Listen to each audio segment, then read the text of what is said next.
अहिले एल्ना चौहानहरूको त्यो कमेन्टको उसहरू आइराखेको छ नि, यसमा कतिको अपडेट छ?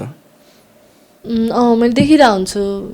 मैले एल्नाजीको मैले सङ पनि गरेको छु पहिलाको वर्ष 30को सङ हाम्रो राम्रो भएको थियो अनि राम्रो रिलेसन छ मेरो उहाँसँग। म फ्रेन्ड पनि छु, स्ट्रङ हुनु भन्छु म चाहिँ होइन यो कुरामा। अब भगवान जानुन् उहाँहरूको के थियो, हामीले यसरी अनुमान लगाउनै मिल्दैन यसको दोष हो यसले यसको चाहिँ दोष हो भनेर यसरी पोइन्ट आउट गर्नु पनि मिल्दैन। महिला पनि मान्छे नै हो, पुरुष पनि मान्छे नै हो, समस्या दुवैको हुनसक्छ होइन। जे होस् उहाँहरूको बिचमा हामी कसैले पनि हामी कोही पनि होइन कि हामी जज होइन उहाँहरूलाई त्यस्तो गर्नको लागि, नराम्रो भन्नको लागि, यसलाई नराम्रो उसलाई नराम्रो। उहाँहरूले आफ्नो बाधा उसबाट जति पनि भन्नुहुन्छ एकअर्काको लागि त्यो होला, हामीले चाहिँ त्यसरी केही पनि जज गर्नु मिल्दैन कि। सो म चाहिँ एल्नाजीलाई चाहिँ स्ट्रङ हुनु भन्न चाहन्छु, राम्रो होस् उहाँ लाइफमा अझै राम्रो गर्दै जानुहोस्, राम्रो प्रगति गर्दै जानुहोस् भन्न चाहन्छु।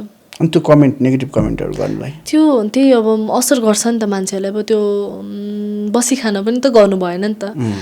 त्यो उहाँले जे गर्नुभएको छ आवाज उठाएर त्यो गरे त्यो राम्रो पनि हो जस्तो लाग्छ मलाई। उनीहरूलाई रियलाइज त हुनु पऱ्यो नि त। सो त्यो चाहिँ त्यो कुरालाई चाहिँ म सपोर्ट नै गर्छु। जे होस् राम्रै हो त्यो त्यसरी गरेको। समीक्षा बहिनीले ऊ त झन् मेरो पोखराकै हो, मेरै बहिनी हो होइन।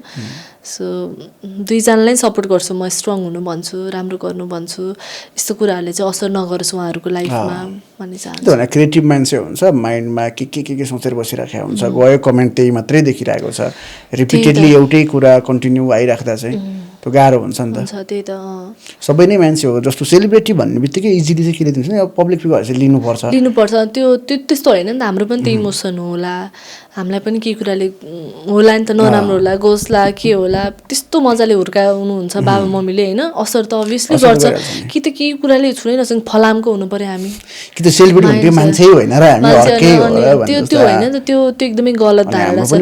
गाली ताली दुवै सबैले त्यही भन्नुहुन्छ नि त, गाली ताली दुवै सहनु पर्छ एउटा कलाकार भइसकेपछि भनेर। त्यो पनि होइन, किन खासमा किन चाहिँ होइन, क्राइम त केही गरेको छैन त, किन सहने त गाली।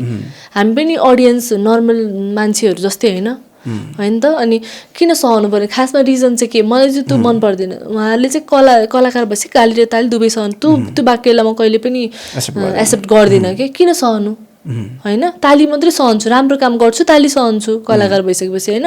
गाली चाहिँ किन सहनु बेकारमा फोकटमा, त्यसरी किन जज गर्नु कसैलाई पनि त हक छैन नि त। अनि सो मलाई त्यो कुरा चाहिँ एकदमै नराम्रो लाग्छ कलाकार भएर। मैले पनि त कति खाएको छु होला गाली, मलाई पनि त भन्नुभएको छ होला कति कुराहरूमा। मलाई चाहिँ फेरि असर गर्दैन यस्तो कुराहरूले। म चाहिँ गाली पनि खाँदैन जस्तो लाग्छ, म पोजिटिभ नै छ, मलाई त्यस्तो पनि गर्नु हुँदैन। तर कहीँ कतै केही कुरामा उहाँलाई मैले राम्रो वेमा गरेको कुरा उहाँलाई नराम्रो लाग्न सक्छ र भन्नुहुन्छ होला।